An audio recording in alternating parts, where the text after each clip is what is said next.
he is. Why wouldn't he have tried to flee after shooting John Lennon? Well, Why not make it look like a robbery?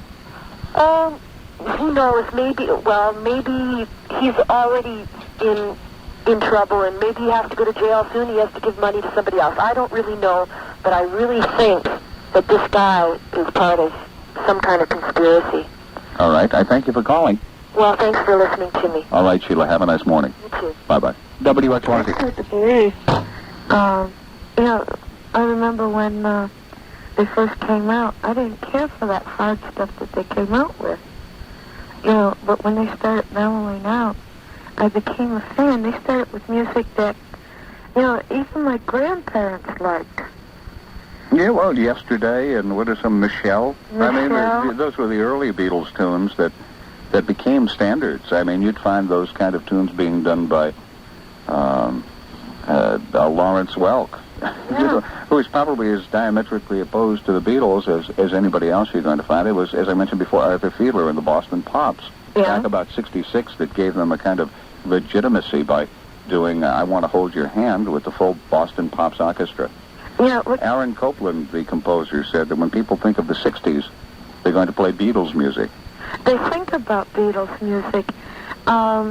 When Arthur Fiedler started with, putting their music to a symphony, with a symphony sound, I gradually became, a bigger fan. But I didn't, become as big a fan of the Beatles as I did the Bee Gees, though. But this is the contrary. It really doesn't make any difference. John Lennon had something to say, and somebody didn't let him say it. It wasn't right. I don't know if John Lennon had anything to say today. He did at the time. Well, even 45 starting over. That was pretty good. That is pretty good song. All right, I've been out of the mainstream of music for some time now. I drive cab now. I used to be security, but I drive cab now. And I got a radio in my cab, and I play it. And it's got something to say in it.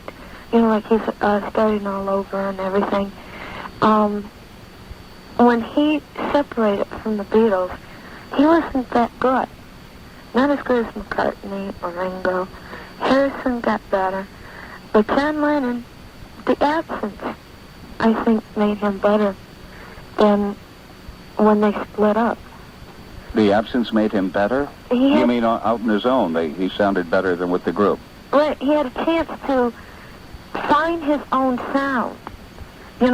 Before, when he was with the group, it was a combination. Well, if popularity is any indication of success, it would be that Paul McCartney has been better since he left the group because he has been the most popular, and he has made the most records. No, in the time that Lennon took, okay, from when he was doing his own scene right after he took off with Yoko Ono, he wasn't doing musically as good. It's like he took time out to study and became better at it. I'm not saying he's better than McCartney. No, in no way could he ever be better than McCartney. He couldn't be better than McCartney. I'm not talking about quality. I'm just talking about popularity, and one shouldn't confuse one with the other. Even popular. But what I'm saying is, it's like the time out that he took. He found a sound that made him sing better than he was 5, 6, 7 years ago. All right. Well, the John Lennon I'm thinking about today is the John Lennon from the 60s to about 1970. That's the one that's in my mind. I thank you for calling this morning, Beth. Okay. Have a nice morning. You too. Bye-bye. This is WXYZ with Arginine. 353-1270 is our telephone number this morning. You're invited to call. We're talking about, obviously, the Beatles and the death of John Lennon yesterday, or last night. A wanton shooting for no apparent reason. A man just said Mr. Lennon pulled out a gun, shot him 5 times with a .38 caliber revolver. When asked, "Do you know what you just did?" He said, "Yes, I shot John Lennon." He waited very quietly for the police to come. Senior adults can enjoy their retirement years. Why worry? Approaching the 3 o'clock hour in the Motor City on this early Tuesday morning, Detroit's news people following these top headline stories. Chrysler has presented government officials with another cost-cutting plan, which could include further layoffs. A rally by anti-abortion groups is set for today on the steps of the Capitol building in Lansing. The House in Lansing has approved a new anti-obscenity bill. It might be too late, though, for the Senate to pass the bill before the end of the current session. A search for 4 persons presumed to have died in a plane crash in Lake Michigan near New Buffalo has been called off by the U.S. Coast Guard. Wreckage from the plane has been found. And the man who allegedly gunned down former Beatles star John Lennon last night in New York City has been identified by police. CBS News with details next. Good morning for News Radio 95. I'm Dave Greer. Weather Command says mostly cloudy and colder today, highs in the mid-30s, and a chance for drizzle later on in the morning. Skies are partly cloudy now, 36 degrees. News Radio 95,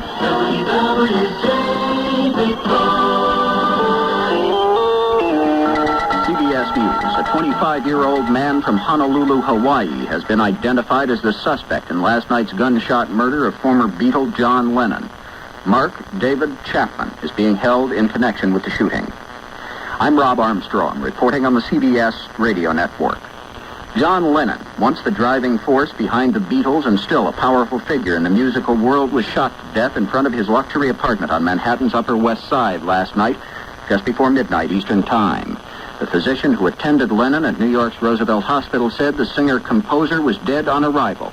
He said Lennon never had a chance. The wounds were too massive. Witnesses at the scene said the suspect had been hanging around the apartment building for hours, possibly stalking Lennon for days.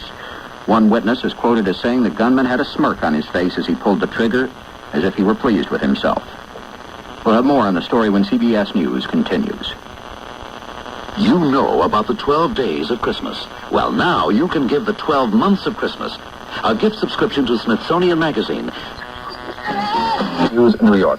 After word of Lennon's death spread, a crowd gathered at the death scene and began chanting the words to a song he had written and made famous with his wife, Yoko Ono, during the Vietnam War era.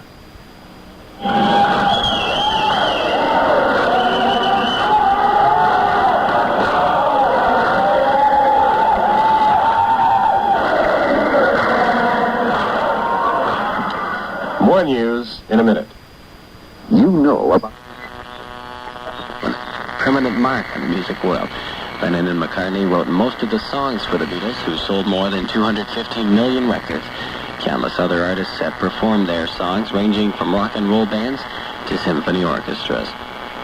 Before, say, the Soviet grip around magazines to radio and television stations across the country, CBS News received calls inquiring about the reports from as far away as South America. On the west side of Manhattan, 72nd Street at Central Park, fans of John Lennon are standing, stunned, outside the building where he lived. Steve Croft is there. There are still several hundred people outside the Dakota, the exclusive New York landmark apartment building where John Lennon lived and a few hours ago died. A short while ago, Chief of Detectives James T. Sullivan told reporters what little he knows about the shooting. At about 10:50 p.m. Eastern Time, Lennon and his wife, Yoko Ono, returned from a recording studio in a limousine. Lennon got out and went into a vestibule in the apartment building when a gunman fired 5 shots from a .38 caliber revolver. The former Beatle hit several times, walked up 5 steps into an office area, and then collapsed. A police car was dispatched to the scene and rushed Lennon to Roosevelt Hospital in New York, where he was pronounced dead on arrival. New York police say they have arrested a man they think is the gunman, a white male. There are reports, unconfirmed at this time, that the gunman had been hanging around the Dakota apartment building for several days, perhaps waiting for Lennon. The possible motive for the shooting is still unknown. There's a crowd of several hundred people milling about outside the apartment building. Some of his fans are weeping, and at least one has fainted. In the background, mixed in with the police walkie-talkies, you can hear radio stations in New York playing John Lennon's music. Steve Croft, CBS News, New York. John Lennon had just celebrated his 40th birthday. He was with his wife, Yoko Ono, when he was gunned down. Now this. And she says it's helped get rid of my tobacco. Beautiful Topo user. Video cool. Dollars for Chrysler's features. The Abscam bribery truck. WLQV, Detroit's first love.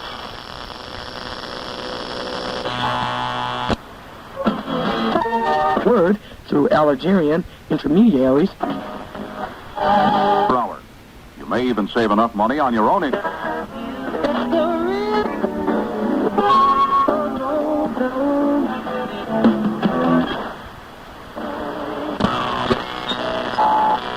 Early November boom can be called 200, except But diversity has blocked.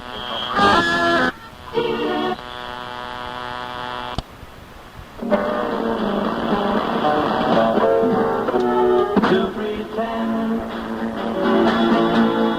I wanna go. Chance of flurries all the way through today.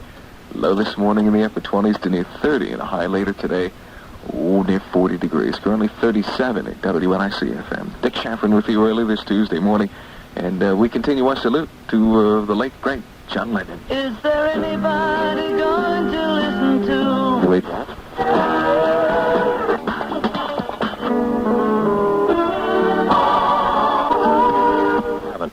mostly cloudy and cool with the occasional snow flurry.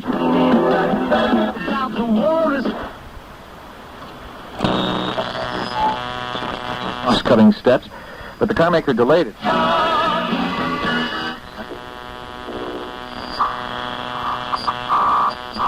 announcement has been set. I'm Rob Armstrong, BS News. When you think of drug... I woke up this... For Hood. Chrysler Corporation.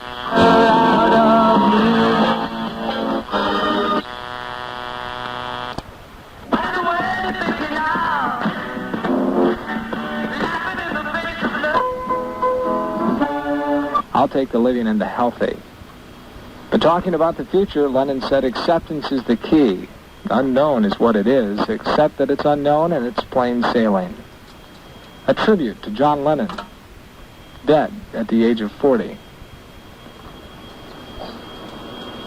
Toys R Us stores have already donated a sum of gift certificates to be put towards some major recreational items that all can share in at the Plymouth Center. All of us here at WOMC would like to thank you, Toys R Us. Here's Maria Maldar. Abuse. The U.S. Coast Guard has called off the search for the bodies of 4 persons believed killed in a plane crash in Lake Michigan near New Buffalo. Searchers found the wreckage of the small plane. The craft crashed into the lake late Sunday while approaching Michigan City, Indiana. The State Officers Compensation Commission will decide today whether to freeze or raise salaries of top elected officials. For about a week. And as soon as more information is available on the former Beatle John Lennon and his murder, they will pass the information along to you. A lot of folks up late tonight.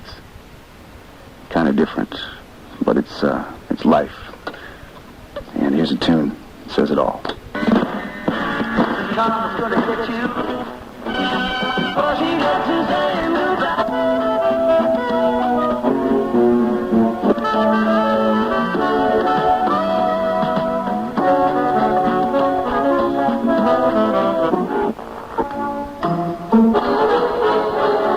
It's open for your request anytime. But jump on the old stick there and get it done now. Christmas will be here soon.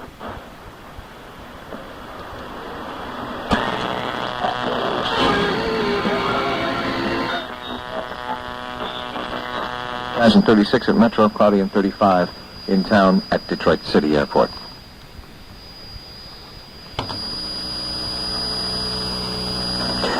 Detroit's leading classical music program, without a doubt, more attached to the drug and start abusing it, they feel guilty. And of course, with this guilt comes denial, both to themselves and to their loved ones. However, they see nothing wrong with it. These are the same type of people that would not dream of going down. Don Carly reporting. Former Beatle John Lennon was shot 7 times while standing in the vestibule of his Manhattan apartment Monday night. New York City police say he died in the emergency room of Roosevelt Hospital with his wife Yoko Ono by his side. A hospital spokesman now says Lennon was alive for a short time at the hospital. The spokesman said he asked Lennon over and over, "Are you John Lennon?" But Lennon only mumbled and moaned. Officials say his wife was very distraught and couldn't believe her husband was dead. A suspect is in custody, and one witness said a man who had been seen in the vestibule of Lennon's building hours before the shooting. Defense Secretary Harold Brown is meeting with NATO ministers in Brussels to discuss the Polish crisis, while U.S.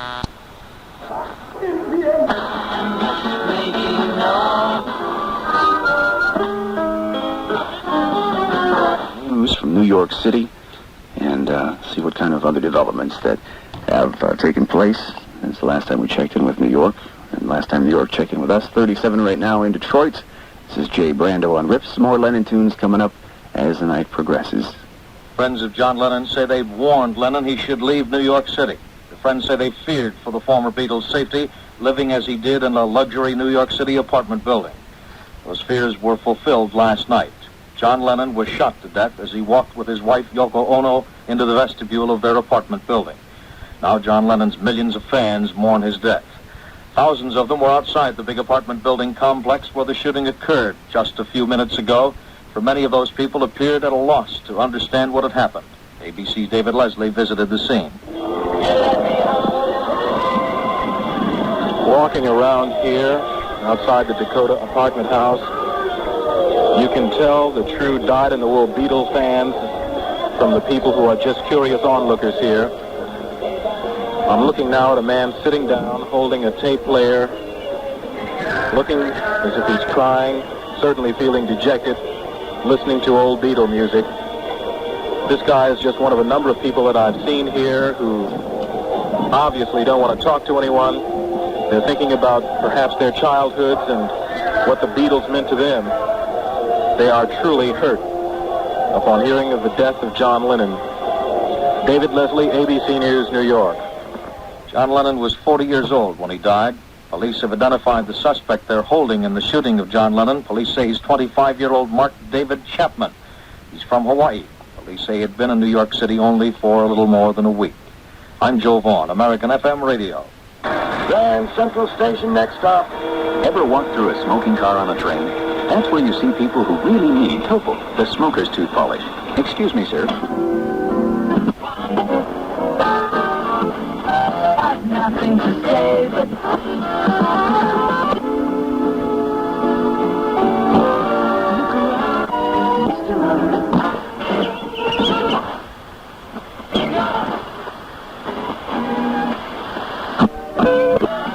Flavored tofu has given thousands of people who the physician is who wrote the particular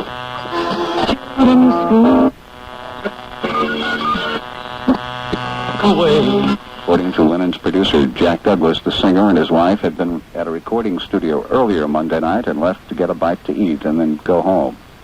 Miss Ono was described as hysterical after being told that her husband had died. WXYZ, good morning. You're on WXYZ. Hello there. John from Detroit. Yes, John. And I've listened to your program often. I finally got the nerve to call you, you know. Good to have you along, John. Yeah, because, you know, I have this book, you know, the story of the Beatles, you know. Yes. I was just looking through it. Within the apartment building's courtyard. Reporters questioning Tony Palma, one of the police officers called to the scene, were interested in John Lennon's last words. Was he unconscious? He was, as far as I know, he was unconscious. Was he moaning, saying anything at all? No. And how about Yoko? She was hysterical. One police officer says that all the way to the hospital, Yoko Ono was crying, "Tell me it isn't true. Tell me he's all right." At the peak of their popularity, the Beatles were influencing not just hairstyles, not just a way of dress, but the entire way of life for a generation of young people. It was the Beatles who introduced the word guru to much of society. At the time, America's young people were seeking a means of focusing their uneasiness over an unpopular war and the demands for conformity to standards with which they found reason to disagree. The Beatles became a vehicle for protest, but in the early years, there was no protest in the music of John Lennon and the Beatles. Instead, there was joy and happiness.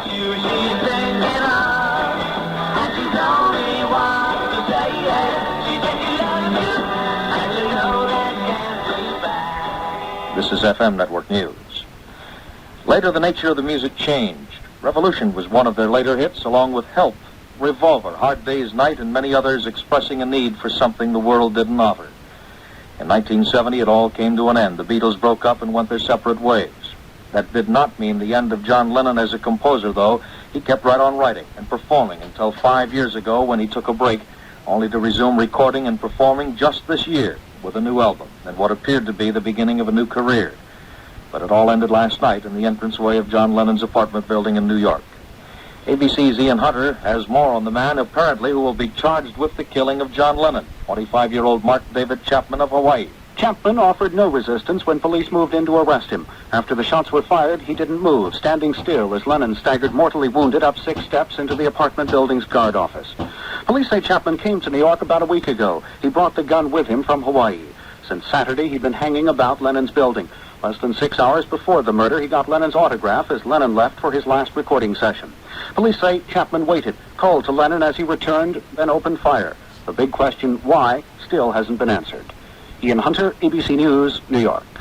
In recent years, there had been much talk about a reunion for the Beatles, but a bullet in John Lennon's back last night ended any dreams that there might ever again be a reunion for the Beatles. New York City police say the 40-year-old composer and singer was shot at least 5 times as he walked outside his apartment building, heading for the front door, accompanied by his wife, Yoko Ono. Lennon was rushed to Roosevelt Hospital. Doctors struggled for several minutes to save his life, but that effort failed. John Lennon is dead of gunshot wounds. That's the news. I'm Joe Vaughn on the American FM Radio Network, a service of ABC News. Thank you, Joe. Good morning. Jay Brando on a riff. And later on today, this afternoon, Arthur Penhallow will be featuring John Lennon music, a tribute to John, his work and his music. And that'll be happening today about 5:30 in the afternoon today. Here's the Police on riff.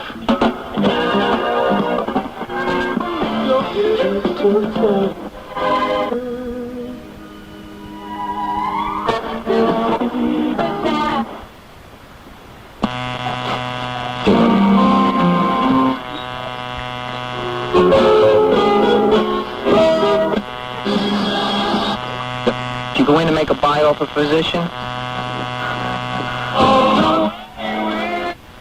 9 million people in New York was the John Lennon. Well, it's apparent it wasn't robbery. It wasn't an altercation where words were exchanged and somebody in the heat of an argument picks up a gun and starts shooting. It was a premeditated plan to kill John Lennon. The question is why.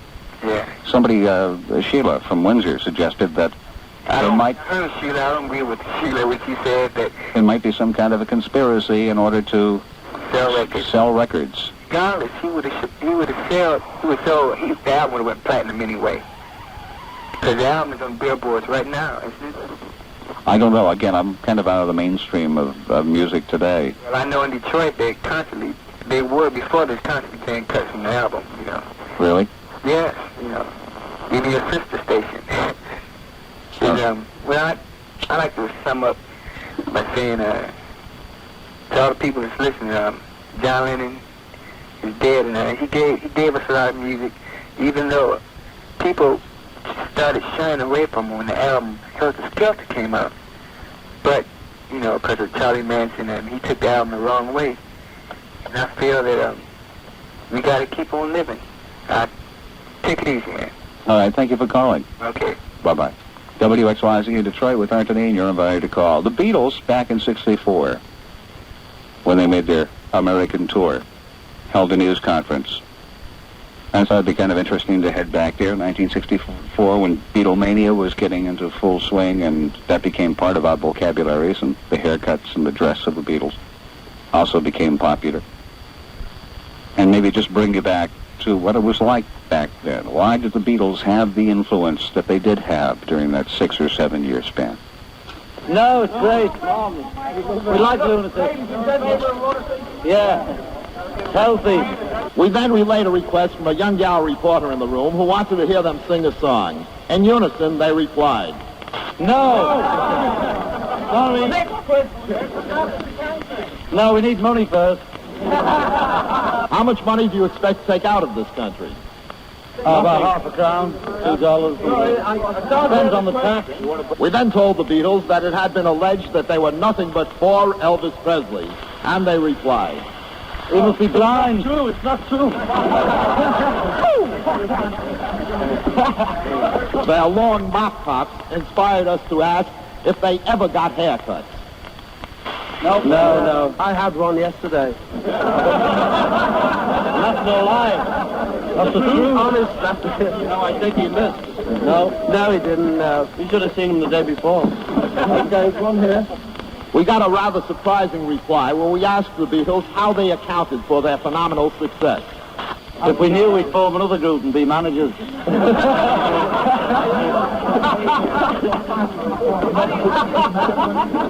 The next question was, why do you sing like Americans and speak like Englishmen? That is English, actually. It's not English, it's Liverpudlian, you see. Well, the Liverpool accent, so the way you say some of the words, you say grass instead of grass. Grass? Well, that sounds a bit American. So there you go. Liverpool. Anyway, it sells better. It's a capital R. We then asked the Liverpudlian lads if they had heard of the Stamp Out the Beatle campaign being organized by a group of Detroit students and exactly what they intended to do about it. First of all, we're bringing out the Stamp Out Detroit campaign. Seriously, what do you intend to do about this Stamp Out the Beatle campaign? What about it? How big are they? Well, But we're on your side. What do you think of Beethoven? Great, especially his poems. I keep cutting that guy every day. Before we packed up our microphones at the airport, we asked the lyrical Liverpudlian lads exactly when they felt they were going to retire. Next week? No, probably not. We're going to keep going as long as we can. When we get fed up with it, we're still enjoying it now. Any minute now. So much money. No.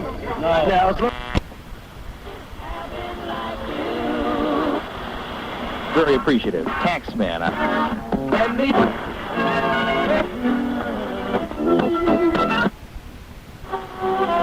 £7 title he won last summer.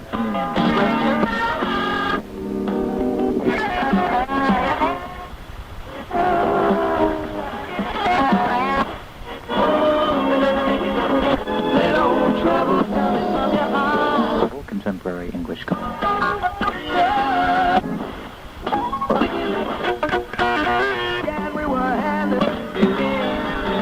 Enthusiasm at this time in the Sugar Ray Leonard camp for a fight with Hearns. I really want to fight him right now. It's like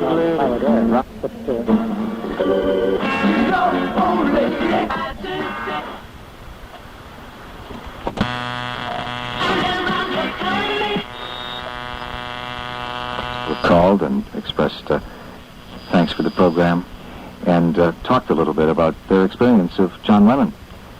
And I think one of the things that surprises me perhaps the most is how many times I've heard this story tonight.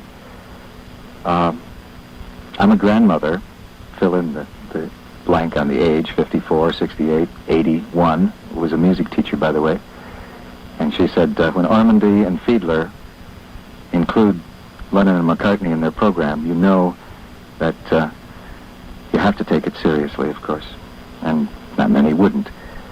But how many grandmothers I've heard tonight, and they said they learned to love the Beatles listening to their grandchildren play it. I think that's real nice.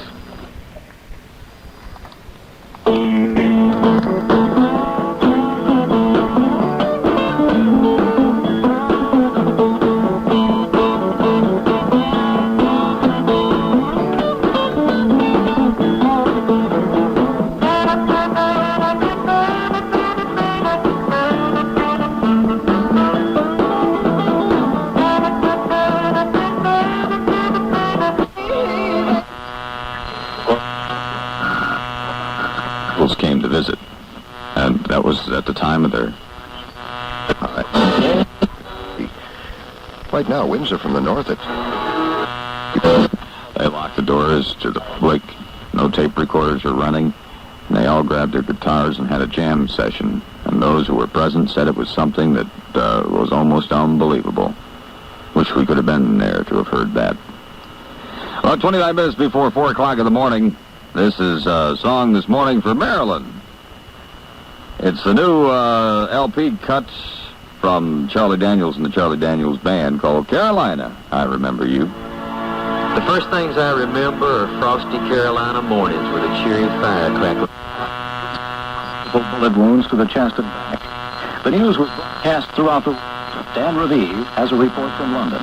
Here is now listeners to the BBC heard of Lennon's murder on the early morning news magazine. The former Beatle, John Lennon, has been shot dead outside his home in New York. Police say he was hit by several shots. A man has been held. John Lennon... The shock might be expected to be greatest in Liverpool, the industrial city where the four Beatles met and began making music 20 years ago. But the Beatles are in fact not very popular in Liverpool. The small clubs in which they performed now feature the musical styles known as punk and new wave. A recent television news program here interviewed young people in Liverpool. Not a single one said he liked the Beatles' music. The city council there has rejected the idea of putting up a statue of the Beatles. The man who organized that campaign now says Lennon's murder may prompt some people to agree with him at last that the most popular music group ever deserves a monument in its hometown. Dan Raviv, CBS News, London. In Toronto, Rabbi Abraham Feinberg was featured on the album Give Peace a Chance. I'm actually shocked because Lennon seems to me to be a prominent fixture in the world, you know. He has done so much for music, for social justice in his time. He was, in his outlook on society and on the world, and in his philosophy of life, in his willingness to experiment, not only with music, not only with songs, but with his own concept of what a man should be doing in the world.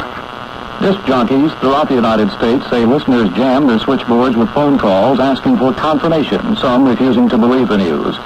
Dave Sholin is a radio personality in San Francisco. Sholin is in New York, and he was one of the last people to see John Lennon. He had interviewed him just a few hours before he was murdered. Dave Sholin talks about John Lennon and Yoko Ono. Incredible people. In fact, we gave them a ride from the Dakota apartment where they live in New York, and we drove to some, I believe it was 43rd Street, somewhere in Manhattan, to drop them off an appointment that they were a few minutes late for. And the last words John said to me was, "Have a safe flight." And off we drove, and he waved, Yoko waved, and we said goodbye. San Francisco radio personality Dave Sholin. New York City police are charging Mark David Chapman of Hawaii with murder. Police say the suspect had dropped his .38 pistol and was waiting when officers arrived. Witnesses say the man had been waiting in the building's arched driveway for hours and had a smirk on his face when he pulled the trigger. John Lennon was 40. This has been a CBS News special report. I'm John Bohannon, CBS News, New York.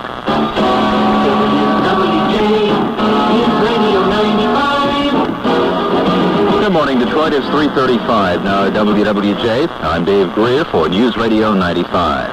Our forecasters at Weather Command say mostly cloudy.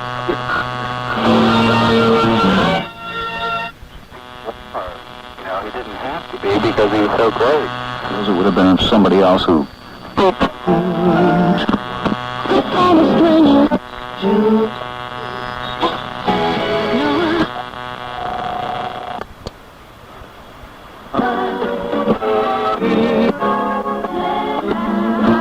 This one's for every woman in the world.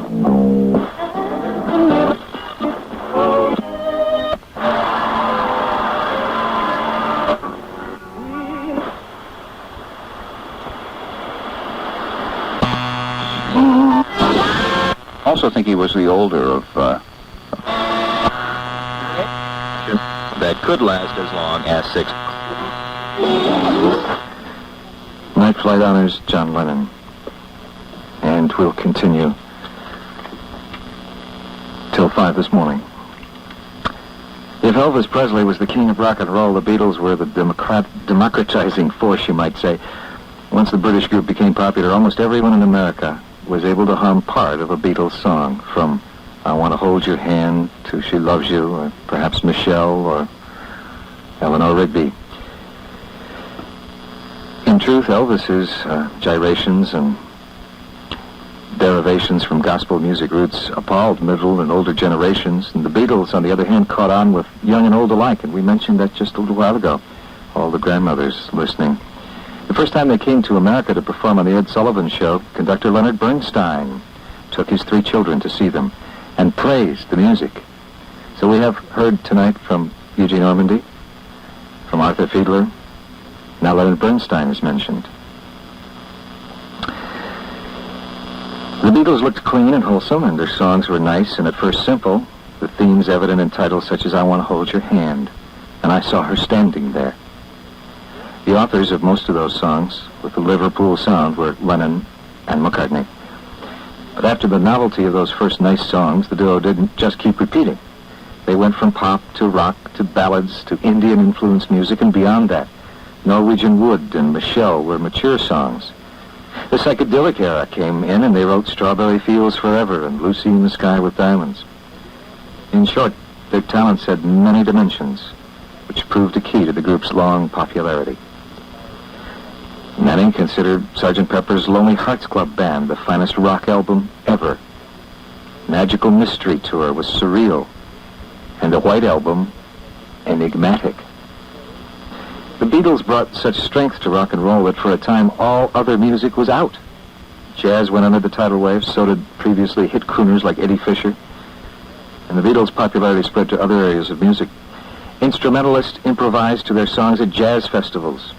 Peggy Lee, Ella Fitzgerald, Frank Sinatra, and many others sang them, and they'll keep playing them and singing them, like songs by Rogers and Porter, Berlin, and Ellington. Definitely standards. George Benson is next. I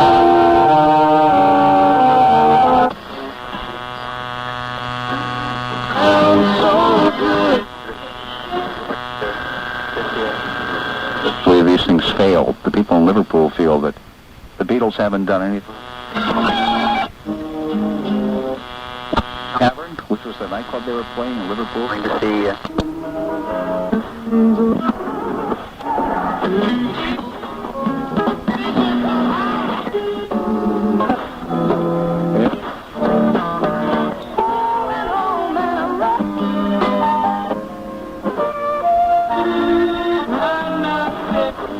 And the station that's bringing it to you is FM.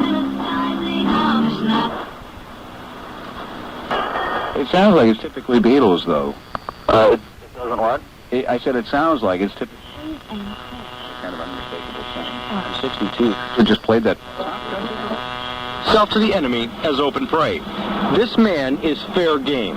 But I warn you, approach with caution. You'll never know which way he is swaying. He might be for you, he could.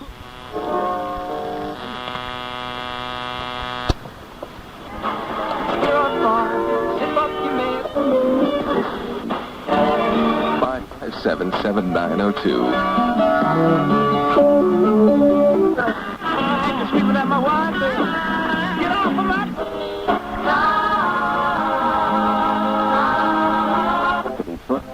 Through the vine.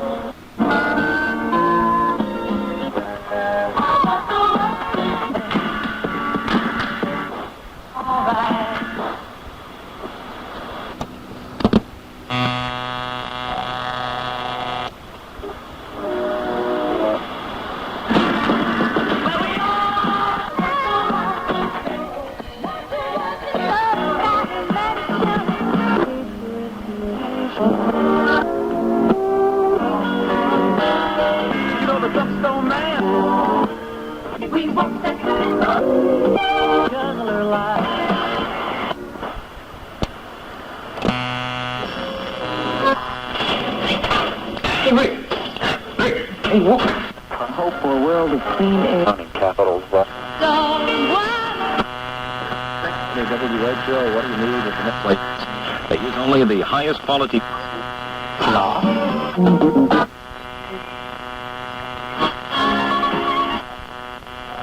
AWW 344, something new from Steely Dan and Hey Now.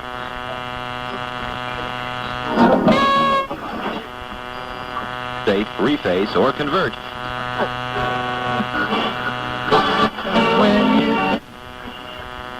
feel as though part of my youth is done. John Lennon's death. I feel So much John Lennon. Hi, this is David Gates. The fact that he was one of the four? Yeah, right. There's a doctor. You know, he sat down and told me some of the things that I was doing to myself. And I said, well, if that is true, I'm going to quit. And I just quit cold turkey like that. I really don't think it's all that good for you. By a power away, she was good. What she had to say about the Beatles.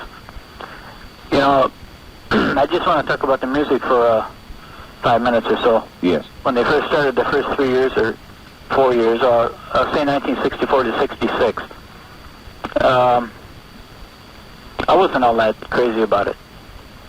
But when they put out Rubber Soul and we first innovation they really made, but to sit a couple of guests, you know, like Spanky McFarlane from the Army, because I would, you know, I wanted to see what they were doing and what they were up to because I grew up and they were Extremely Indian vein, and there later on, I guess it was in 67, perhaps 66, when they went to the Malahishi. And there were a couple other songs on that album, Rubber Soul, like In My Life with the piano. Remember that, In My Life? Yes. On the piano? Right. Okay, that's the first thing that really turned me on to them. And they were getting into something different then. I'll take Eleanor Rigby with the violins and the oboe and the, what is it, cello in the background? You're stealing my show. I'm sorry, I didn't mean to. We're going to get to that. Now, after that, Rubber Soul, he came out with Yesterday and Today, which is kind of a hash of old hits. Like We Can Work It Out was on there, and Day Tripper and stuff like that. Mm-hmm. But there was one song on there, I'm Only Sleeping by John Lennon. Remember that song? I'm Only Sleeping? Yeah. No, I don't remember that. Remember that? How about And Your Bird Can Sing? Yes, I remember that. Okay. Like, do other countries have celebrities that are killed as often as, or people that are popular that are killed as often as? The answer to that is a definite no. We are the most gun-shooting nation, if we're talking about guns in the world. Right. No, the answer is celebrities generally in the main don't get shot in other countries. I have no answer for that.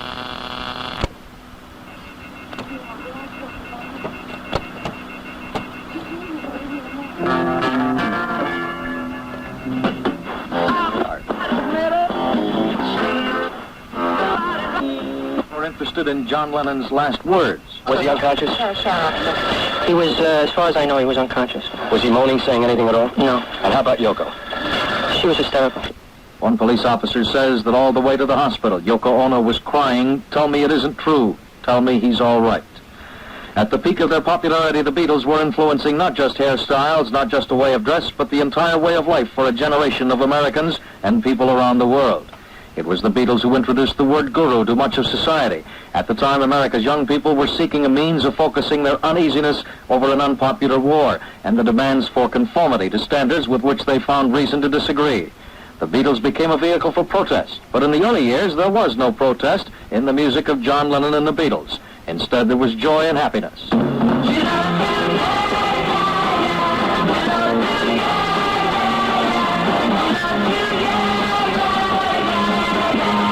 1970, it all came to an end. The Beatles broke up and went their separate ways. It didn't mean the end of John Lennon as a composer, though. He kept on writing and performing until 5 years ago when he took a break and resumed just this year. I'm Joe Vaughn, American Contemporary Radio, a service of ABC News. In the early days, of course, he was much simpler than he was later, and a very warm person indeed, very easy to work with. He got progressively more difficult to work with as his life became more complicated.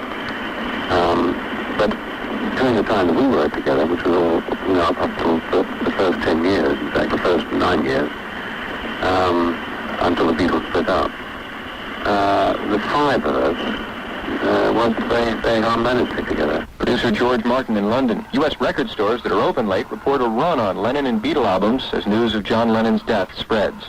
Mutual's Bill Bond reports from Madrid that the Polish representative to the European Security Conference Monday suggested the East and West get together. With cut down of flowers, just chopped moments, more notably, its unusual ones, as witness this scene soon after their wedding, when they were promoting the cause of world peace. These are just one example of how one thing feeds another, and the drug culture becoming worldwide, international through the 60s. And of course, it became fashionable to read between the lines of Beatles songs, like Lucy in the Sky with Diamonds. There you have LSD. But when you read between the lines, you always stand a chance of reading wrong. But of course,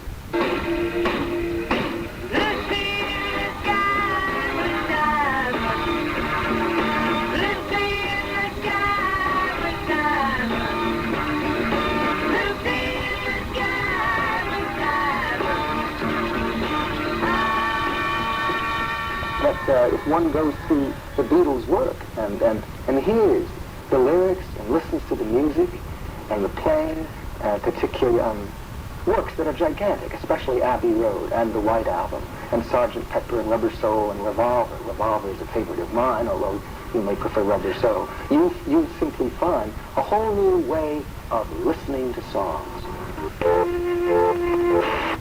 We didn't break up because we weren't friends. We just broke up out of sheer boredom. Plus, for all of us, particularly those.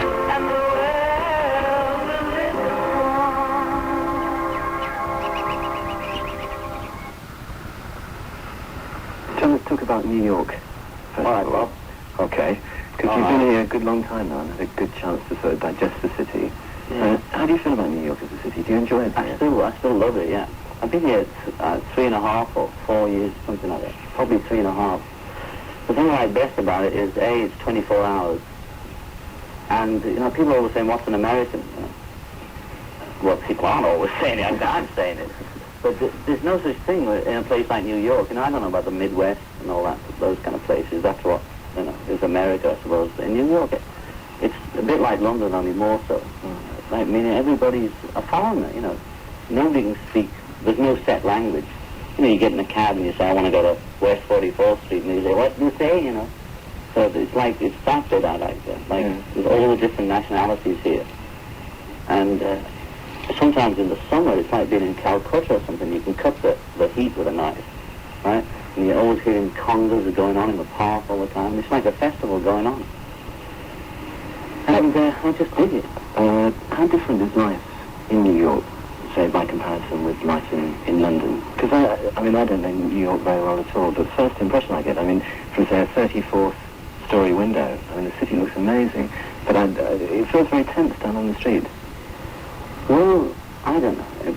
To me, it's no tenser than Liverpool or London was. On the street in Liverpool, unless you're in the suburbs, you have to walk close to the wall, and to get to the cabin, for those of you who remember all that.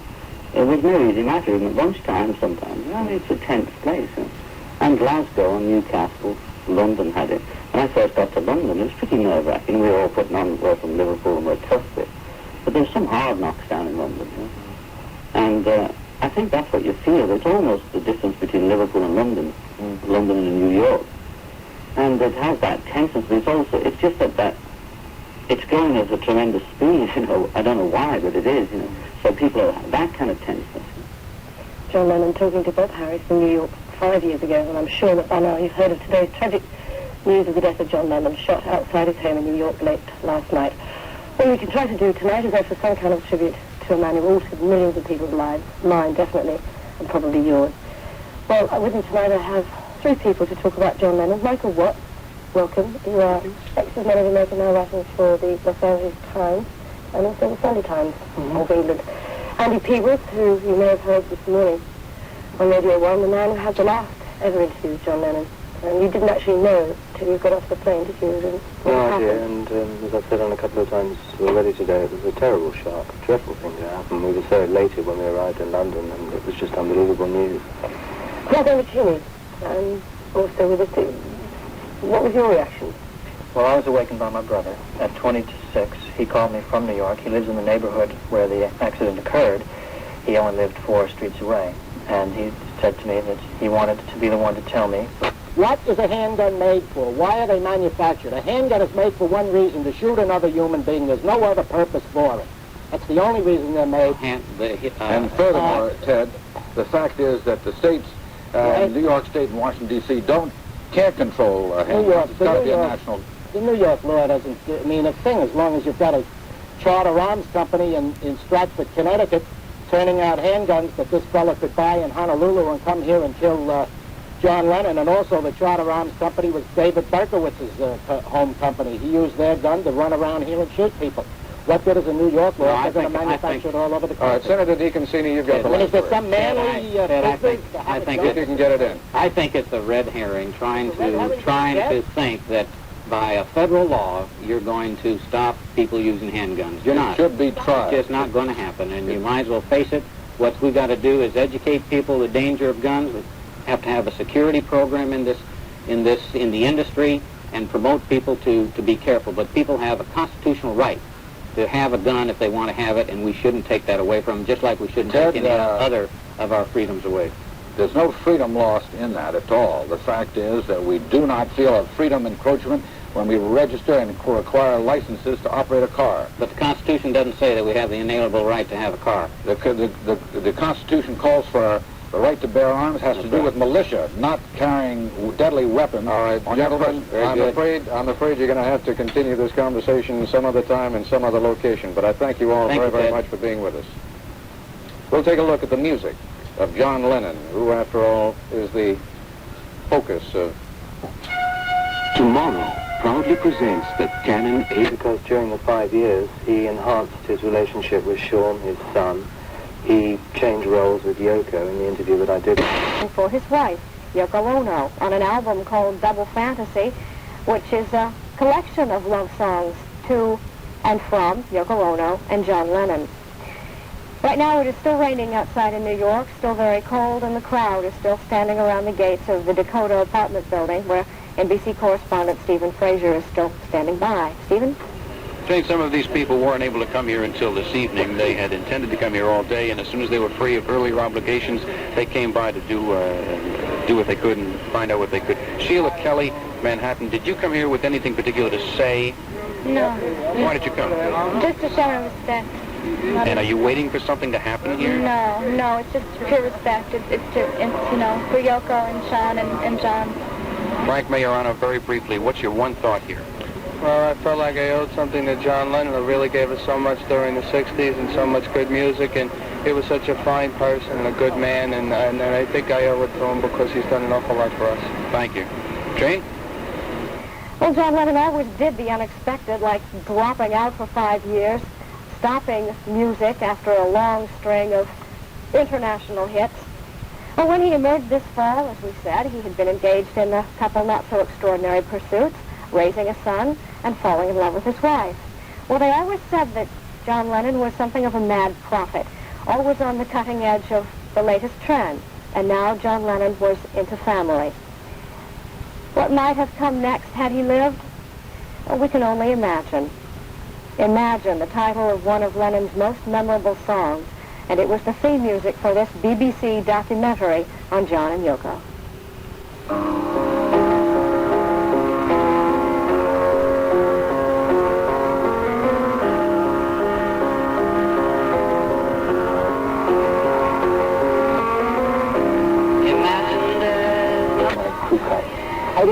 I didn't feel comfortable. I didn't feel physically or emotionally comfortable with the way I looked. And suddenly, with the 60s and the eventual late 60s, I came to a very happy moment where I could dress and look the way I felt comfortable. And rock and roll figures helped that along. They kind of confirmed what I knew all along. Aha, this is going to happen someday. John was a very conscious and self-conscious man who knew exactly what he was doing and yet had very profound intuitions and hunches he followed. Like that. And wanted to go back and start all over again and be reborn. And literally was reborn. Went into primal therapy and screamed and pewed like an infant. Then he married a very maternalistic woman. Then he underwent a sort of role reversal business. Like Achilles at the spinning wheel, and for 5 years was a sort of male mother to his child.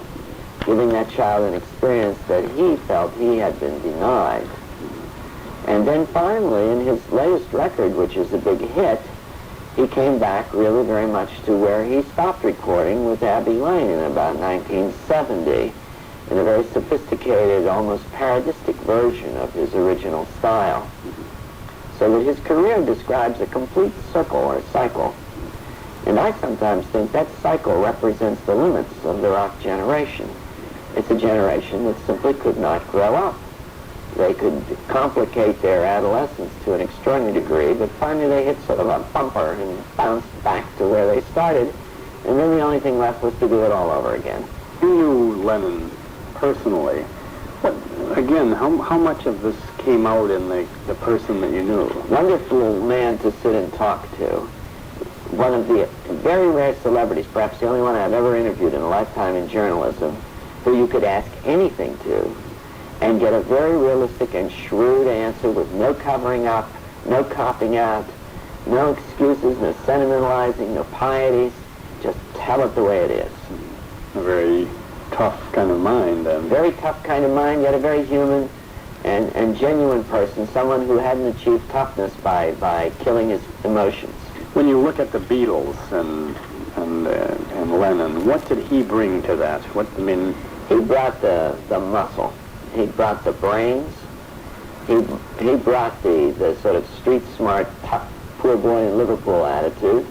He also brought a lot of the verbal wit and dexterity and the humor and the sort of extravagantly American style. He loved America. He loved New York. His love for New York is what finally did him in, because he succumbed to one of the great New York delusions, that when you come to this city, you become an anonymous, invisible presence, and you can float around and do anything, and no one will go for you. It's a big mistake. It cost him his life. Finally, that world got to him. The illusion of being totally invisible in New York is one that draws people and enamors people like John of New York. But it isn't true. You're really in a little village in this town, and you're just as conspicuous as you'd be anywhere else, but you have to be a New Yorker to recognize that. She told me, yes, you can walk on the street, you know. She says, you will be able to walk here, but I would be walking on tents like that, waiting for somebody to say something or jump on me and like that. And it took me 2 years to unwind. I can go right out this door now and go in a restaurant. Do you want to know how great that is?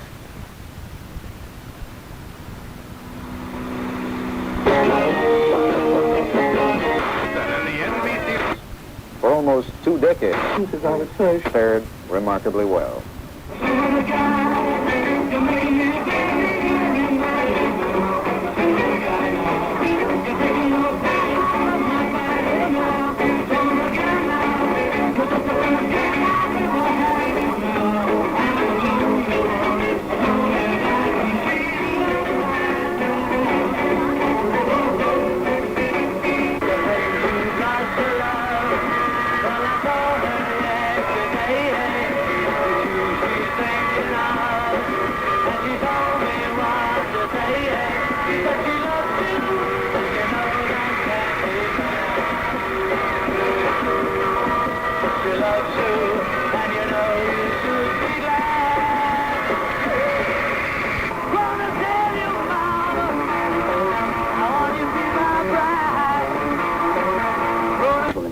Because the Beatles' image and thing would carry you through it, you know. I mean, I was in the middle of a trough in Help, you know, but you can't see it really. I mean, I'm singing Help for a kickoff, you know, but it was less notable because you're protected by the image of the power of the Beatles.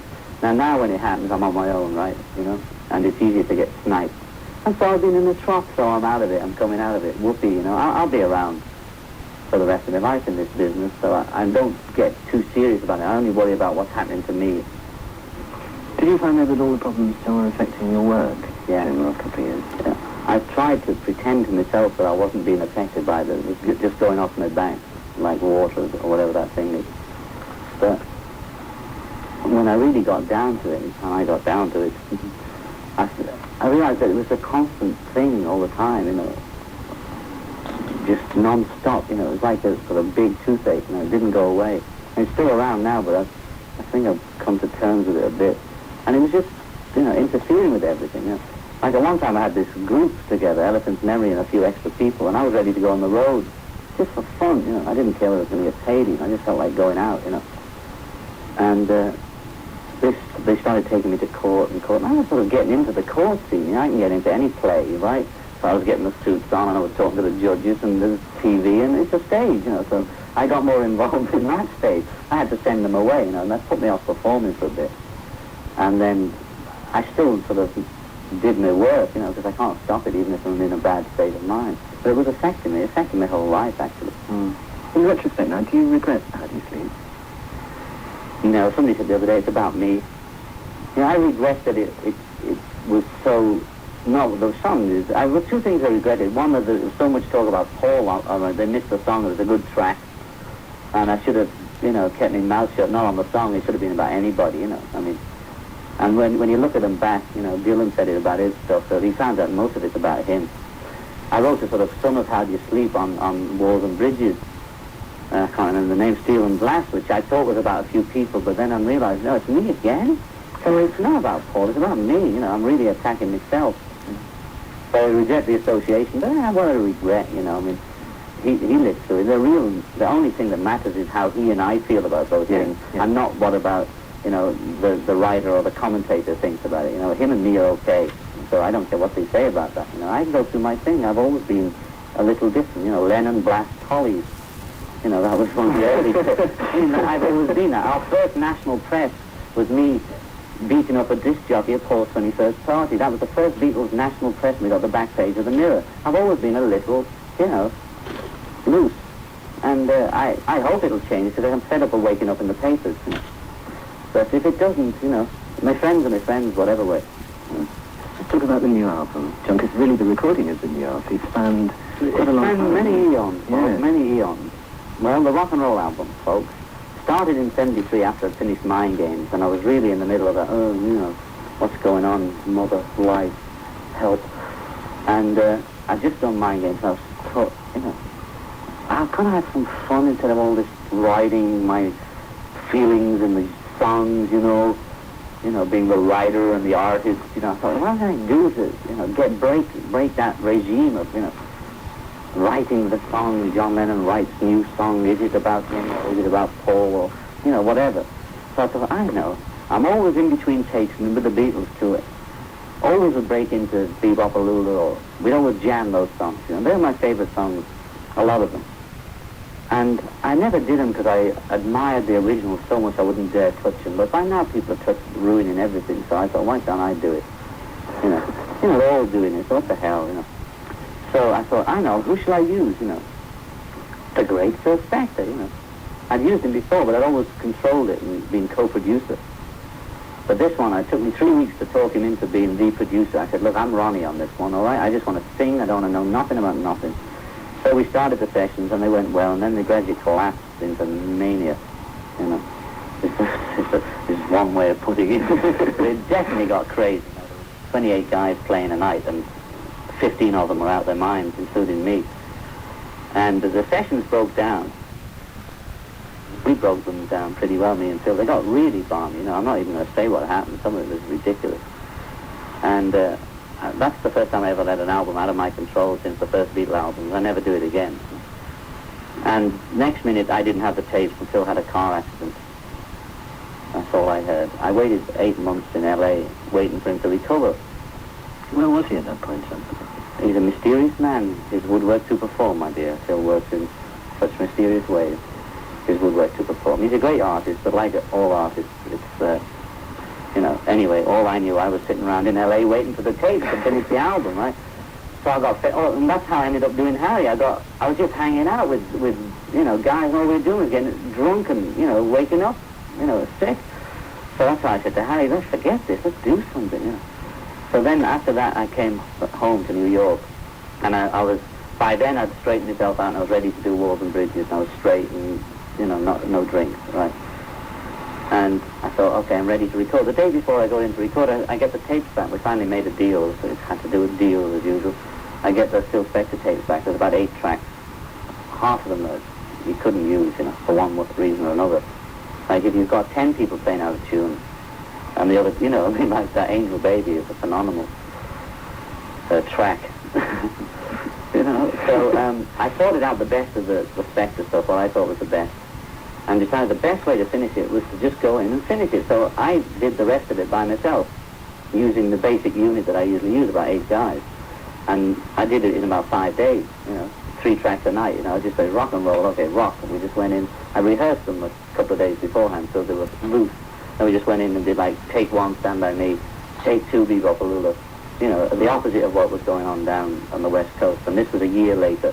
I did that afterwards in British. I took about a couple of weeks off, and then it was a choice of either just leaving it forever and never putting it out, or trying to find some format for 4 or 5 Spectre tracks, which I didn't think were singles. You know, they might be, I couldn't tell, you know. I was so sick of the whole thing.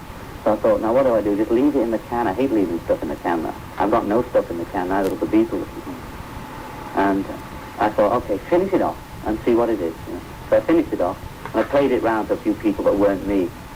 And they said, I played it to the record company. I didn't know what to do with it. I said, yeah, I don't know whether to release it even. You know, I've got it off my chest. I finished it. And they said, it's all right. It's all right, let's put it out. I said, it's all right, is it? Okay, we'll put it out. And then once it went out, I felt, great, it's out, you know. It's out, because I've never been so long on an album in my life. It was longer than Sgt. Pepper, you know. I normally take 8 weeks to make an album from start to finish out in the shops, you know, otherwise I get bored, and this should be going on and on. Oh, click. To get a little song, to get a little extra. One little extra money. Yeah, you know what it is. It is 2 o'clock, right? We're all right. No, you got to be kidding me. Is that one of the big reasons, the sexual aspects of singing? That's the reason most of these great I would say that any are on stage, that they don't care about their music, that they're just up there for a little extra? No, but that is a good incentive for all performers. Let's not just pin down the poor musicians. And it wasn't, well, you speak for yourself, John. Well, all right.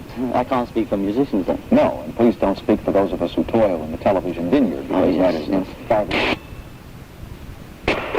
Politicians are listening. Why?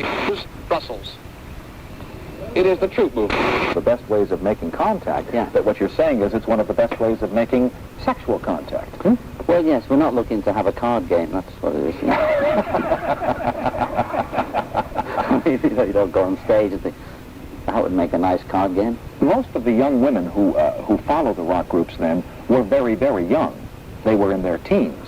And I just wonder if ever there was a problem where an irate father or mother might have called the dressing room on occasion and said, hey, what's going on down there? And you probably said, quiet, there's a card game going on. Yes, sure. No, I mean, in the very early days when we were playing dance halls, there were just a certain type, which you call groupies now, which would be available for functions at the end of the night. Mm-hmm. And in general, most kids would just go home with their boyfriend or whatever, you know. Mm-hmm. And there was always a small group that just went for any performer. They didn't care whether it was a comedian or a man who ate glass, you know, as if it was on stage. Right, the guy who swept up after the elephants. Hey, where you going? Right, right. And actually, the people that work for rock groups usually get more action than the actual rock group, right? I don't say right to me, because I don't know. You can imagine it, Tom. They auditioned. Right. They get the cream of the crop, you know. If you want to see Elvis, you got to see me first. Gotcha. As you said. Right. Let me pause here for these announcements from our affiliated stations. We'll continue with John Lennon in 2 minutes and 5 seconds. You. Reconciled that whole will become Political candidate, doesn't he? Yes. So here all of us nice clean-cut fellows are running around. Who knows who we're going to assassinate next? Well, I don't like to make light of it. Well, I don't either, the tragedy, actually, but I think that this is, I would hope that this is just one of those odd, bizarre 1 in a million type things, or 1 in 200 million type things that somebody emulated somebody so badly that they felt they had to possess them, and the only way they could physically possess them was by ending their life. I don't know. I'm not. Thank you, Frank. Have a nice morning. And it's very nice. And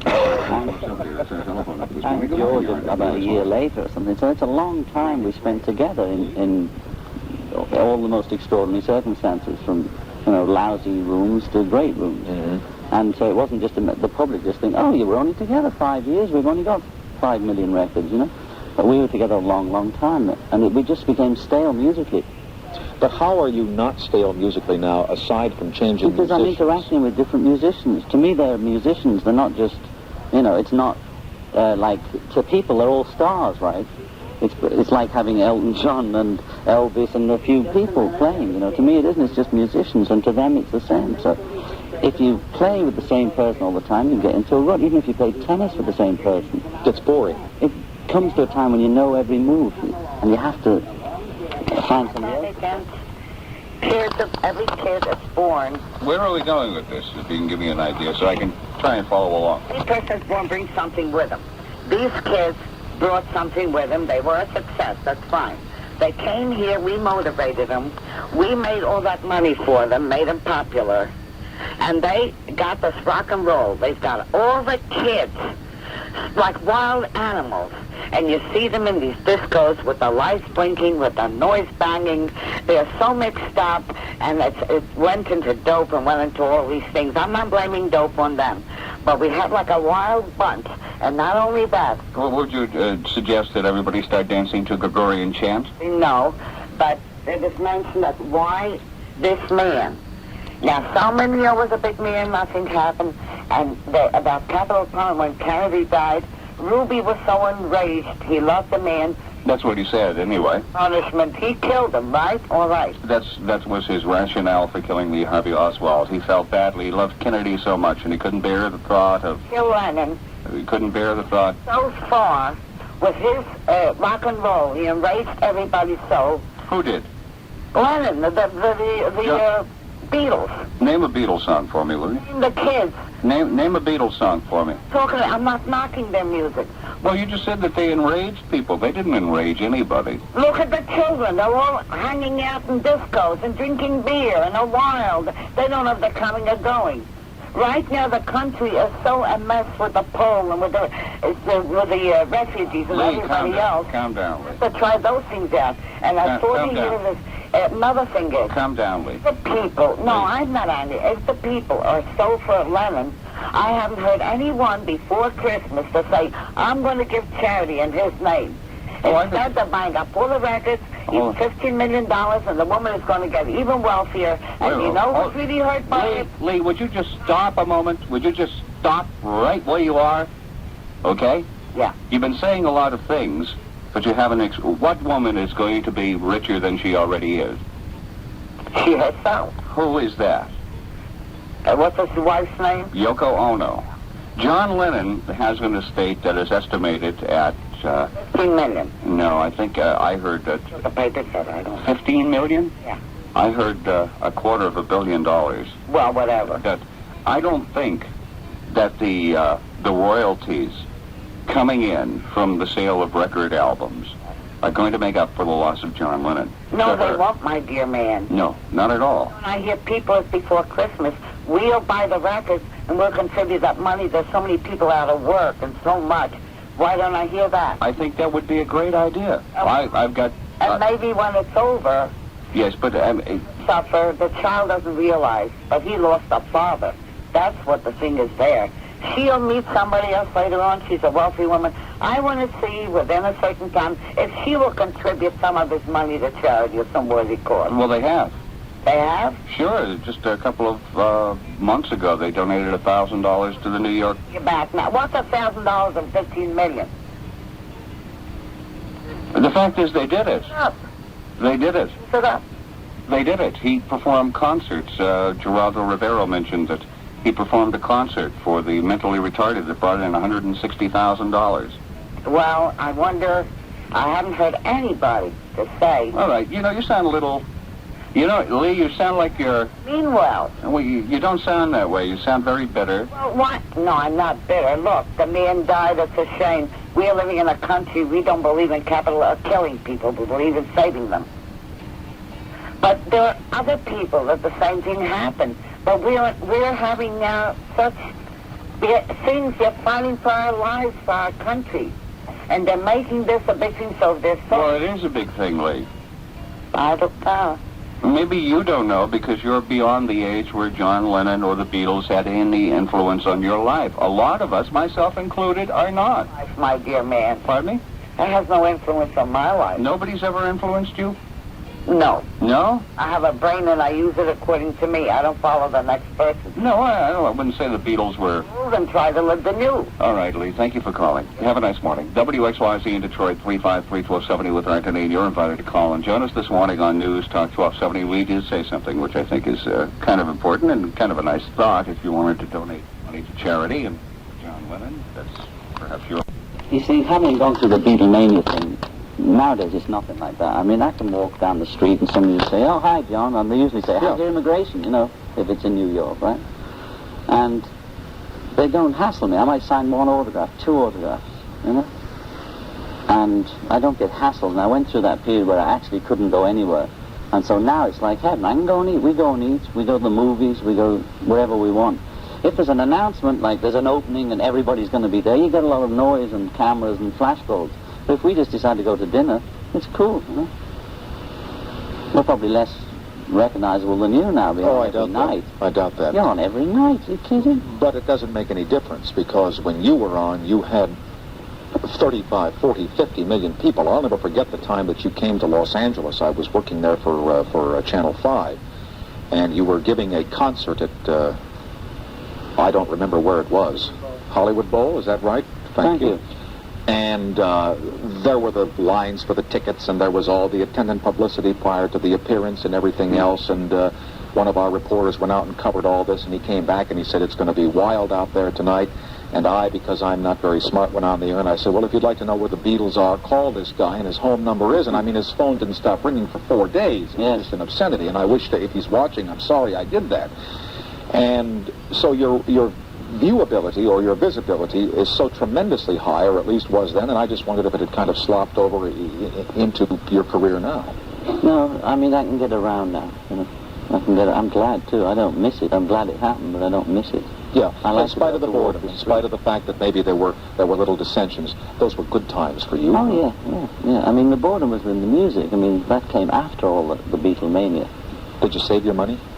What we could get our hands on, yeah. What do you mean, what you could get your hands on? Well, a lot of it got siphoned off before we even got near it, you know. I mean, we didn't know anything about business or anything like that, you know. And there's a lot of money. There's a lot of millionaires around this world, so, yeah. But that's my reaction to it. Okay. Let me pause here for these announcements. We'll continue with John Lennon on tomorrow and two. This is the 1975 Snyder interview. Chapman said the devil motivated the killing. And that's news. I'm Bill Bishop from the source. All right. Let's see. What do we have here? Enjoy a Winter Wonderland. Yoko Ono. The Geffen Records, I guess that is Geffen Records in New York City. There will be no funeral for John. Later in the week, there will be announcing a time for a silent vigil. And thanks for the letters and flowers. We would wish that if you consider sending anything, send donations to the Spirit Foundation Incorporated. I got the address coming up here, so get ready to memorize it. It's John's personal foundation. John loved and prayed for the human race, and please pray for him, from Yoko Lennon and Sean Lennon, December 9th, 1980. And the address is the Spirit Foundation, 1 Battery Place. That's not too hard to remember. You know batteries. You're in the Motor City, right. 1 Battery Place, New York, 10004. If you need that address again and want to send something off to those or that organization, call us here at the Four House and we'll get it to you if you didn't get it this time, all right? Looks like currently the sky is cloudy, temperature 33, humidity at 69%, and John Lennon. I don't regret any of that. I don't regret taking drugs because they help me. I don't advocate them for everybody because I don't think I should, you know.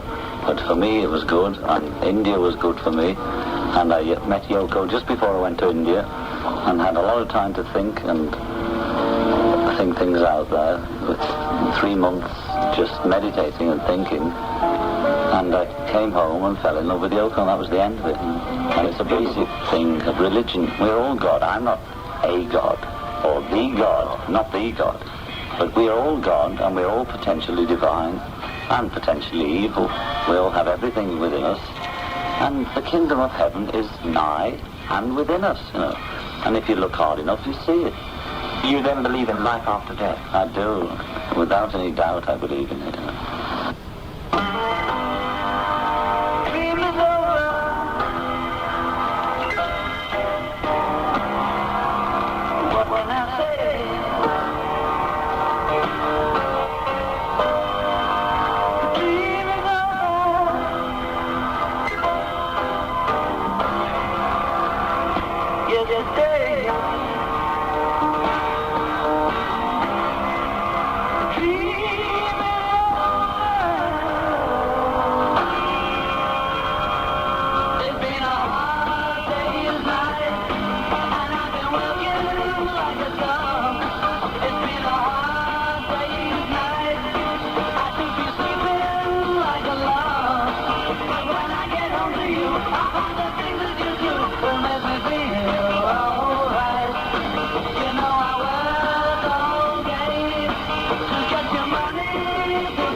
happy for their successes?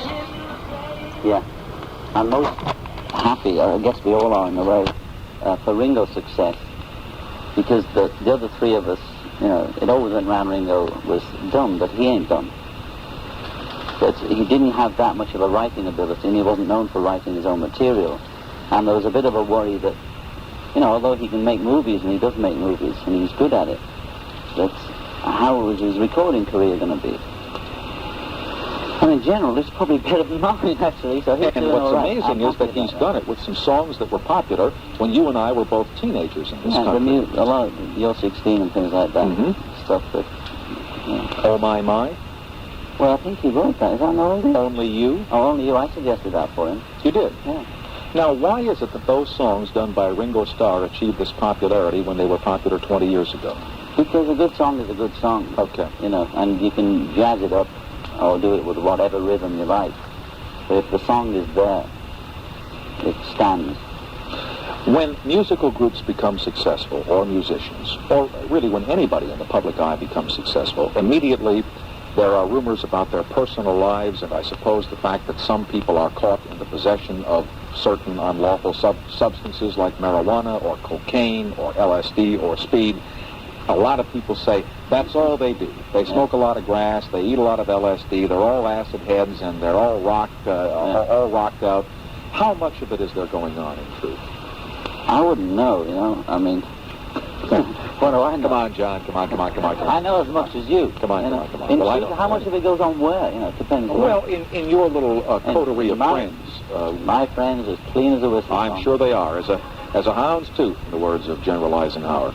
But I'd say there was as much dope in the music business as there is in virtually any other business now.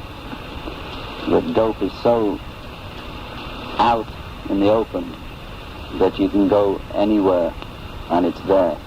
So there's no sort of underground movement of people taking dope. You know, the most extraordinary straight people are taking dope, including cocaine.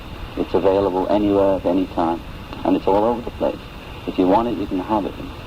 And it's no more predominant or prevalent in your industry than it is in insurance, in retailing, and in selling tires. Is that what you're saying? I think you'll find a lot of middle-class people in their mid-30s who grew up in the 60s have marijuana and now cocaine around like you'd have a glass of wine. You know, I'm not saying it's good, you know, and cocaine's not too good for you at all, you know, but I'm saying that it's there, and a lot of perfectly, quotes, ordinary people use it. If you were to be approached by the National Council on Drug Addiction, or whatever the name of the agency is, to make one of those little films that run on television, you'd say, "Hi, I'm John Lennon, and I like to tell all young people that dope is a bummer and cocaine is bad." Would you do that? I mean, do you believe that strongly in that? It would depend how the advert was made, you know, because you can't bull blank the kids, because they know more about dope than I do now. There's drugs on the market, I don't even know what they are, you know. And so if it was done the way I would like to do it, How would you like to do it? I'd have to think about it. I'd have to talk to whoever asked me to do it. Sometime too. Don't do it, you know. They say, who are you? Well, you have a certain following among young people, and they might listen to you, whereas they would not listen to Yasha Heifetz, you know what I mean? But people, there's an illusion that just because somebody buys your record that they're going to do what you tell them. It doesn't work that way. If I tell them, go jump in a river, just because they buy my record? No, not at all. But certainly, you'd be surprised how people who appear on television or people who appear before audiences are looked towards for some kind of personal insight into the world or their own lives that a lot of times those people don't even have. Yeah, they might ask questions of famous people, but in actuality, you cannot tell people anything. They have to find out for themselves. I mean, you can leave signposts saying, you know, it's dangerous here or you can fall over there, but in reality, you know, it's no good telling people anything. They have to find out. What part did drugs play in leading to the present circumstance in which you find yourself? And I think we can tell that part, and then we'll bring Leon Wilds. Mr. Wilds out, and he will be here for the discussion of your immigration procedure. In the late 60s, there was a headhunting cop who was not very high up in the drug department in London, which was pretty new anyway. They had 2 dogs for the whole department. And he went round and bussed every pop star he could get his hands on, and he got famous. And some of the pop stars had dope in the house, and some of them didn't. It didn't matter to him. He planted it or did whatever. Later on, that's what he did to me, because at that time I didn't have any drugs. And he what? He planted something in your house. He planted marijuana in your house. Or you say he did. Yeah, I mean, I say he did. Well, I have to say that because I wasn't there. Well, he's not going to get us. We're in America, all right? He's in jail now, by the way, because he later got to be top dog, and he had a big drug scandal thing going, like the one that was going over here, the big investigation in the New York police when I was first here, the one, the Serpico thing. Well, we had a little one in England which happened after I left, and he was caught in Australia trying to escape. And the English always run to Australia thinking they're going to vanish there. You know? So he was caught. And I didn't think about... Can't vanish in Australia. Everybody knows it's down there. Yeah, but they always have the illusion if you go to Australia you get away with it. You know? Sure. And I at the time didn't even think I was bust. And to cut a long story, that he planted me, to cut a long story short, I'd just moved into an apartment and I'd had everything moved from my other apartment. It was all over the place. So I thought, well, maybe this is a bit of hash that was left over. And I'd forgotten all about it. Possibly that was what happened, you know. And I just copped a plea, you know. He said, I won't get you for obstruction if you cop a plea. And I thought, it's $100 or whatever, you know. It's no skin off my nose, little thinking it would reverberate. And he said, I'll let your missus go, you know, because they never...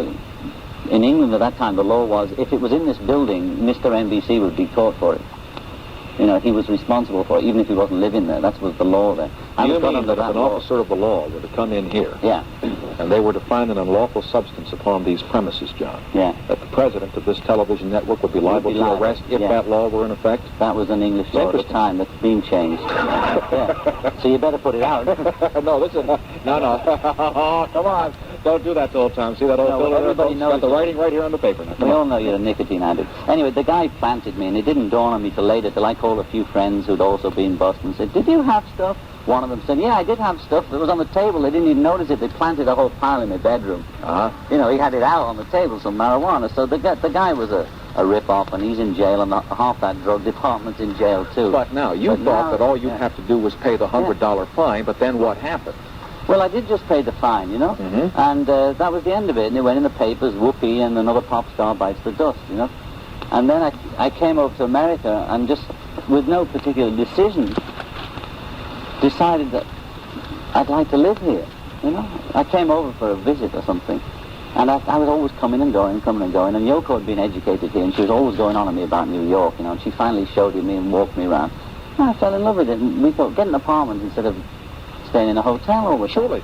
So the next minute we thought, hey, well, let's stay, you know, isn't it great?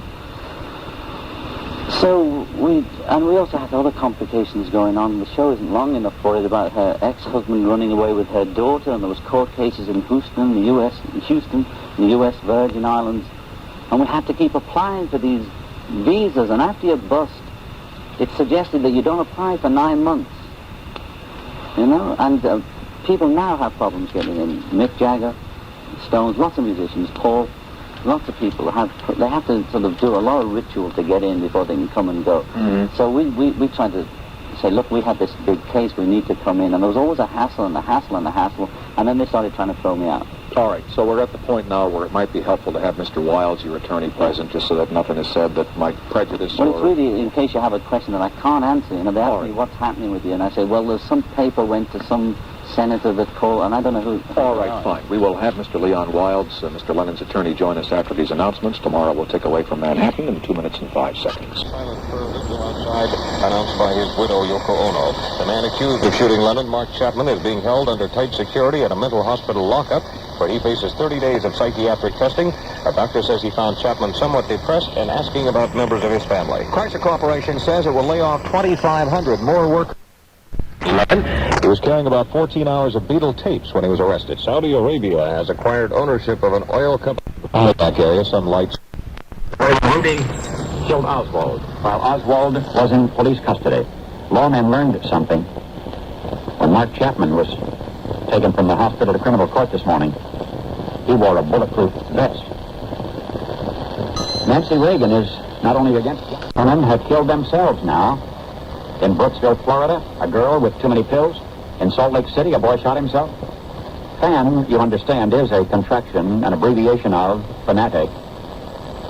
You know, it's difficult for persons under 20 or over 40 to comprehend the degree to which that generation identified with the Beatles, the extent to which the Beatles reflected their own life and time. Not just their distinctive music, but what it said, and the way they flaunted it. The Beatles were the gurus of that subculture. Its anger, its hurt, its rebellion, it was all there in their loudness, their lyrics, their attire, their hair. And if you think you're being over-newsed with information about the Beatles and all the many ramifications, remember that the school agers of the 60s are now editors and publishers and writers and broadcasters. And let me say this much more. If they were outraged by this senseless, tragicomic killing of Lennon, wait till you see how much more profoundly they will be anguished should anything happen to Paul McCartney. Guard him well. Page 3. American Federal Savings invites you to open a new... Report says that it shows that show business interests are now hoping to cash in on the former Beatles' death. John Lennon's widow, Yoko Ono, says this is no time for hate or delusionment and disillusionment. Miss Ono says that it would add to the tragedy if people turned away from the love Lennon expressed in his music. She was interviewed last night by the L.A. Times in her New York City apartment, the first interview since her husband was shot to death Monday. Police in East Detroit may have to get a bigger evidence locker just to store what they... Receiving death threats since being assigned to defend Mark David Chapman. Well, the stock market sank still the place of lawyer Herbert Adlerberg. Now this.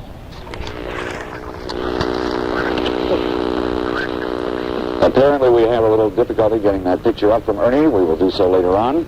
The suspected killer, Chapman, is now at Rikers Island Prison. He was taken there from Manhattan's Bellevue Hospital. There have been many threats on his life. The was feared crowds from today's vigil might cause a disturbance at the hospital. Chapman is undergoing psychiatric tests to see if he's fit to stand trial. In his last interview, John Lennon said his work would not be complete until he was dead and buried, and that he hoped that would not be for a long time. Lennon said, "I'd like to make some more records before I toss." The interview was given 7 hours before he was shot and killed in front of his apartment building, the Dakota, in New York's Manhattan. And now we can switch to the park in Ernie Anastas. Roger, we are here, Central Park. We are not very far from the Van Shell, as you can see. The Van Shell is decorated for Christmas. And you can see a large wreath in the center of the shell, and on each side there are two large bouquets of flowers. And there's a picture, of course, of John Lennon wearing the New York City T-shirt. New York City has turned out for him today. There are about 125,000 people that have gathered here. I've had an opportunity to go out and chat with a lot of the folks. Some have come here from last night, others early this morning, and I must tell you that it's a strange feeling. Many of us who at one time stood in line for a Beatles movie or for a concert are here today, and a lot of us with children, and looking at each other and thinking and remembering and trying to feel something. I looked in the eyes of people who were in their 30s, and I just said, "Why are you here?" A very simple response. They said, "You know." I think that sums a lot of it up. Yoko Ono had asked for no tributes. She said she didn't want that. What she wanted was a silent prayer, a 10-minute silent prayer to pray for the soul of John Lennon. Mayor Koch has put this together. There is no ceremony planned for today. There will be no speaker. There are no speeches here. What we're listening to is amplified recorded music, and beginning at 2 o'clock we will have the silent prayer. As far as we understand, Yoko Ono will not participate in any of the public tributes today. She remains in seclusion. She is at her West Side apartment. She is there with 5-year-old son, Sean. The outpour is something that you really have to feel. I hope you can see it through this television camera. We can sense it here. This is a gentle crowd. What they're doing, they're handing out flowers and buttons. And there are signs everywhere that we look around that says peace and love. And we will miss you, John. We remember you. That is the kind of mood, that is the kind of feeling that permeates this crowd here today. John Lennon represents music. And radio stations around the country are having a very special broadcast today. They'll be remembering the life and time of John Lennon. And we will be remembering here with interviews and more to report from Grand Central, or I should say from Central Park. Once again, back to you, Roger. The Dakota apartment building on Manhattan's Upper West Side was the center of Lennon's life in his last years, where he lived and where he died. Today, mourners are still in front of the Dakota, maintaining a vigil that began minutes after his shooting. It was at the Dakota where Lennon played house husband for the last few years, raising his son, Sean, where wife Yoko Ono handled the Lennon's finances, the Lennon estate reportedly $250 million. And it was at the Dakota where the Lennons decided to break their silence and record their new album, Double Fantasy. The fantasy and the piece ended violently 6 days ago, also at the Dakota. So they stepped out of the limousine, and they went inside the gate there, and then all of a sudden I heard 5, 6 shots, and that was it. 4 cops pulled John Lennon out and put him into the back of a police car, and his mouth, he was bleeding from his mouth, and it was a terrible sight. Mr. Chapman came up behind him and called to him, Mr. Lennon, as he arrived at that doorway. And then in a combat stance, he emptied the Charter Arms .38 caliber gun that he had with him, and shot John Lennon. The news spread quickly. Within minutes, fans, the curious, and reporters are at the Dakota apartment building, waiting for news from Roosevelt Hospital. John Lennon was brought to the emergency room at the Roosevelt site, St. Luke's Roosevelt Hospital, this evening, shortly before 11 p.m. He was dead on arrival. The first reaction, disbelief. Why would someone stalk and kill John Lennon? And why now, when Lennon was just coming out of 5 years of seclusion? Almost immediately, a vigil of stunned fans gathered at the Dakota.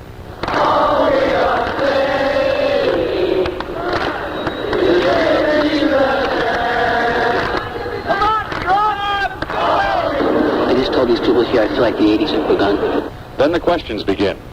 Who was this strange assassin? Witnesses say he had been hanging around outside the Dakota for days, waiting for Lennon.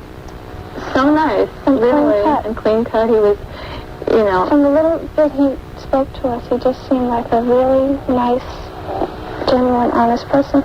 6 hours before he fired 4 shots into Lennon, Mark David Chapman asked Lennon for his autograph. He was a fan, like thousands of others, but he let fantasy go out of control. He bought a gun, flew from Hawaii to New York with $2,000. The state prosecutor charges premeditated execution. Whatever, Chapman is taken to Bellevue Hospital for 30 days of psychiatric observation. His attorney tells John Slattery Chapman seemed irrational. Does he tell you why he shot the man? He gave me a reason. He gave me several reasons. Did they seem to you to be sane reasons for killing John Lennon? Well, the result was I went out at the court and I made an application to have him examined by a couple of psychiatrists. Obviously, I didn't consider them to be sane reasons. All week, reaction from Lennon's friends and associates. Ringo Starr flies to New York to be with Yoko Ono. In London, the man who wrote hundreds of songs with Lennon seems stunned. It was very shocked, you know. It's terrible news. Drag, isn't it? Outside the Dakota, the vigil goes on as the reaction becomes overreaction. 2 suicides reported, and Yoko Ono pleads with fans not to despair and calls for today's silent vigil.